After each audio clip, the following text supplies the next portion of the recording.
gonna deal with, in here, we are given a table of values for the mean and median, and we are given different histograms depending on seeing the shape of the distribution and their corresponding mean and median, all right? So, with that being said, let's analyze this one first and analyze the shape of each of these distributions, right? For letter A, what kind of distribution is that one, right? So if you connect all the midpoints of each of those bars, okay, of your histogram, what kind of shape are we looking into for graph letter A? More of symmetric, right? Bell right? shape or symmetric. Very good, that is corrective. And as you may notice in here, which one has a more or less or roughly a bell shape or symmetric distribution as well, other than letter A? D. Letter D. Thank you, right? So as you may notice in letter D, as you may notice as well, I'm getting the midpoint of each of those bars and basically connect them with a curve in there. So as you may see, that's also mostly symmetric or approximately symmetric, right? Not perfectly symmetric, but we can see the form, okay? Now let's talk about B and C. So the same, I'm gonna connect each of those midpoints of each of those bars and see how it looks like, right? What do you think will be letter B? What kind of shape does it represent? Skewed to the right. Assuming you see the tail is on the right side, all right? So that means that this is skewed towards the right, okay? And lastly, for letter C, we're gonna connect the midpoints of each of those bars of this histogram and see how it looks like in there. So what can we say about that one? Mostly skewed to the left. Okay, so this one, as you may notice, the tail is on the left. So we can say this is skewed to the left. Okay, so once again, what we did to determine the shape is to connect the dots of each of the midpoints of the bars of the histogram and see how the shape looks like, okay? Also, okay, so first of all, we said a while ago that if it's symmetric or bell-shaped, then we can say that the mean and median are roughly the same value, okay? And with that being said, we typically use the mean as the best representation of its measure of central tendency, right? So with this being said, among 1, 2, 3, and 4, which among those can represent a symmetric graph based from the mean and median? So we're just looking into what? Their values being roughly the same or exactly the same, right? So where do you see those? Number 1, right? As you may notice, the mean and median are the same, right? So we can say that this is representative of symmetric.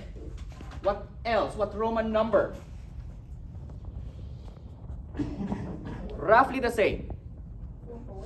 Number 4. Very good. Angelina, so you may notice in here, 31 and 32, they're almost similar, right? So with that being said, that we can say that this represent mostly a symmetric graph, right? Now with that being said, between 1 and 4, which among those is A and which among those is B? Well, we say that's a measure of central tendency. So centering it at that value, right? So let's see in here, where is the center of this value in here? So if you look at the center of this value, what typically does that represent? Well, a number between 25 and 35, right? So what number in there is between 25 and 35? 30. Very good, right? So we can say that this one approximates the representation of this graph. We good? Number 4, right? What about this? We know that this is also symmetric. And with that being said, then the mean and the median is roughly or exactly the same in there. So it's a number between 38 and 50. 42, right? So thank you. So that means this represents Roman numeral number 1. Be good? So as you may notice in here, in this case, the mean, right, So let's call this a population mean. And its median, typically the median is like that. X curl, right? That's the median. Should be roughly the same, or in some cases, exactly the same. We good? Right? Now, also, with that being said, let's now look at numbers 2 and 3. Which among those would represent a skewed right and a skewed left graph? Well, let's see in here. We said last time that if the median is less than the mean, then what's the skewness? Right. To the right. Okay, so let's look at the median and the mean. If the median is less than the mean, then it's skewed to the right. So let's see in here, where is that one? So I'm going to color it yellow. Median is less than the mean. So which among those? 3. So you see this median, that is less than the mean, right? Get it? So since the median here is 26 and the mean in here is 31, then that means that should represent a skewed, what's this? Right, okay? According to our determination of the shape, right? So with that being said, where is that one? B or C? Letter B, right? So let's see. Where is that mean? So the mean in here is at 31. So there's your mean. Let's call it mu if this is a population mean. And the median is at 26. So where's the 26? So 26 will be somehow in here, right? Let's call it X bar for the mean. Are we good, guys? Right? So with that being said, then we can say number 3 is skewed to the right. Get it? Okay. And the last one in here, definitely, that's the last one in here. That's that represent number 2. So let's call it red. So we said in here, if the mean is less than the median, then it's skewed to the right. Okay, so let's see. Is that correct in here? See the mean and see the median. So we say that the mean is less than the median, right? So that means that is what? Skewed, what's this? Left. Okay, and we can see that one in here, letter C. This is number 2. So where is 36? So 36 is somewhere in here. Okay, yeah. That is the what? The median. Let's call it X curl, the median. And the mean is at 31. So where's 31? So somewhere in here as well. A little bit less than that. Let's call it mu, or our mean. Good. Questions, guys? So once again, from the graph, just connect the midpoints of the bars with a curve. Then you can analyze roughly the shape, right? Whether it be symmetric, the skewness, you can verify in there, right? Next, on the mean and median, you can compare them. If they're the same, definitely symmetric, right? If a mean is less than the median, then it's skewed to the left. Now, if mean is greater than the median, then it's skewed to the right. Got it, guys? Okay. Questions with how we did this one, all right? So once again, if you are talking about skewedness, right? So if a graph is skewed to the left or skewed to the right, the best representation of our measure of central tendency is what? What do you choose? Median, right? Thank you. However, if it's symmetric, then you are talking about what? Mean as the best representation of its measure of central tendency. Get it? Okay, one last trivia. What measure of central tendency can be used only for,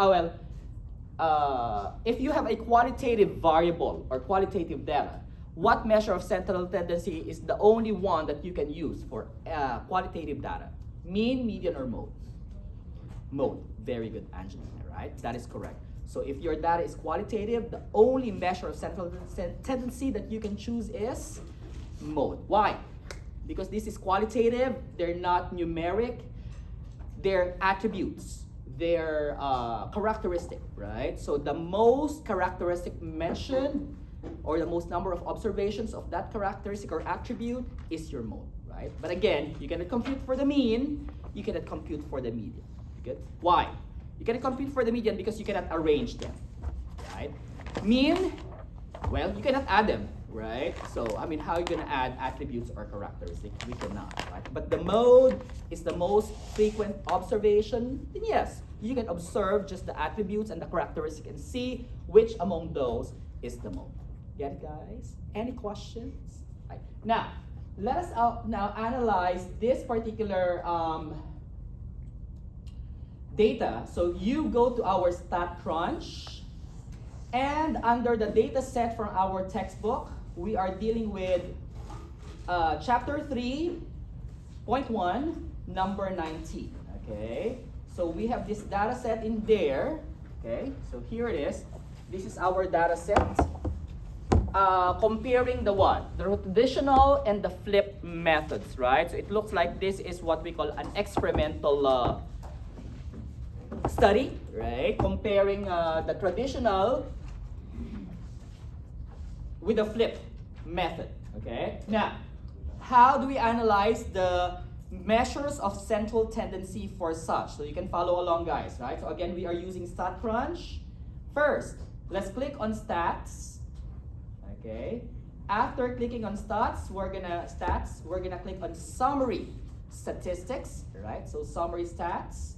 Now, since the data set in here are arranged by column, then definitely we're gonna choose by columns. Are we good? Right? So once again, click on stats, summary stats, and the data is by column. Click on columns. Are we good? Guys. Now, let's compare them, right? So in here, we would compare the traditional and the flip methods, right? So let's put both of them in there, okay? Now, what do we want to find out? Well, first, the sample size, right? That's n. Second, the mean, right? Or the average. Oops. Okay. So I can control, press n. That's a sample size. The mean. What else do we need? Let's see. Median, right? So we need the median. I'm gonna control and click on median as well. The rest of them are measures of variability, so we're gonna deal with those the next time. But for this time, for the purpose of this discussion of measures of central tendency, we're focusing on the mean, the sample size, and the median for each of those methods. Get it? Okay. Now what do? We click on compute. Get it? So here it is. This is what we got for the data set. Okay. Okay, so for the traditional, the mean is 71.8 and the median is 70.8. Okay, for the flipped, the mean is 77.48 and the median is 76.8. Okay, so as you may notice in there, what kind of or what shape of distribution are we looking into? Are they more of symmetric or are they more of skewed? Symmetric or skewed, guys? So let's look at the data set. Symmetric. Okay, so that's 70.8. So if you approximate, that will be 71, right? 71.8 is approximately 72, right? So 71, 72, almost similar, right? We get it? Almost similar, right? Now, according to the flip, this is 76.8. Mostly, if you approximate that one nearest integer, 77. Get it? And that one, well, is still 77, right? So near each other. We good? Now let's see. How do we determine the shape of each of them, right? So I would create a histogram for such. So I'm gonna click on the histogram for such. Here it is. I'm gonna click on the traditional, right? I'm gonna click on the frequency, right? Start with, where did it start in here? So if you notice in here, what's the minimum value for traditional? Is that the least? 56, right? That's it. So I would assume like 55 would be a friendlier number for that, right?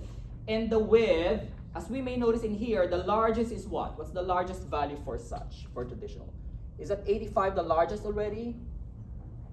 Right? Yeah. So 85, so I would say by 5s, right? Will be fine, right? In terms of the bits, okay? You know what? You can just choose by ones as well, right? If we want to, just to make it, more thinner bars, right, for our histogram. Okay, and let's see how does it look like. Okay, so this is what X label. What's the X label in here? Let's call it the scores, right? And the Y-axis label, frequency. Okay, and this is what for traditional, right? Traditional. Let's see how it looks like. Okay, so we can see that, it approximates a symmetric curve, right? Okay. What about for flipped? We're gonna do the same in here for the flip. So I'm gonna click on the histogram again, flipped, frequency, right? Start at, what's the least for this one? What's the least for the flip? Is it 63, right? So friendlier number is like a 60, right? With optional, let's just make it once as well. All right, there we go. And let's see how it looks like for such. Well, okay, let's label this one first. X-axis label, those are the scores. And Y-axis label, these are the what? Frequency. Frequency, okay. Title, this is for the flipped method, okay? And see how it does look like for such. Okay, so let's analyze these two data set.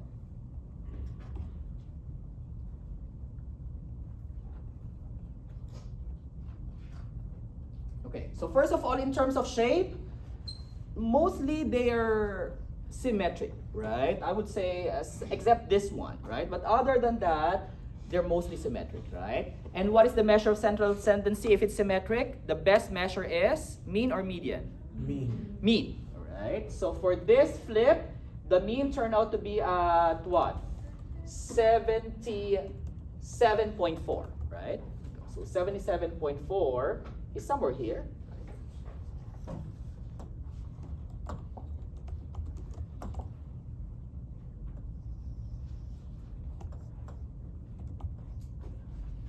I'm using X bar because this is a sample mean, right? Sample, not population, right? For the traditional, oops, that should be L, by the way, right? Sorry for that, okay? So as you may notice in here, the median for the mean for the traditional is 71.8. So approximately 72, right? And where is that 72? So somewhere in here, right? So somewhere in here. And that is our X bar, right? So this is X bar for the F, the flip, and this is X bar for the traditional. Very good. So what do you think is the difference in the mean between the flip and the traditional? One is 78 and the other is 72. So how much is the score difference? Again, this is 78 for the flip mean, and the mean for traditional is 72, right? Like so what's the 6. difference? About 6. 78 and 72, 6-point difference, right? So also we're gonna talk about that one in the near future, right? Is that 6-point difference between the traditional and the flip, will that be significant enough to actually say that yes, there is an improvement in terms of scores among those students that were taught using a flip method as compared to those group of students who were taught using the traditional method, right? But so far right now, we can see that the difference of their means is 6. Only thing is, we don't know yet right now, is 6 points significant enough to say that the flip method actually made a significant difference? Or not. It might just be, some sort of a within that margin of error anyway. Are we good? Right? But for now, we can assume that they're both on that symmetric shape of distribution. Are we good? All right. Thank you, OB. So any question regarding that? So again, in here, what we did is to see how do we do this one on a StatCrunch point of view, right? And how do we do that one to analyze shape of distribution and your data set as well, all right? Okay, thank you.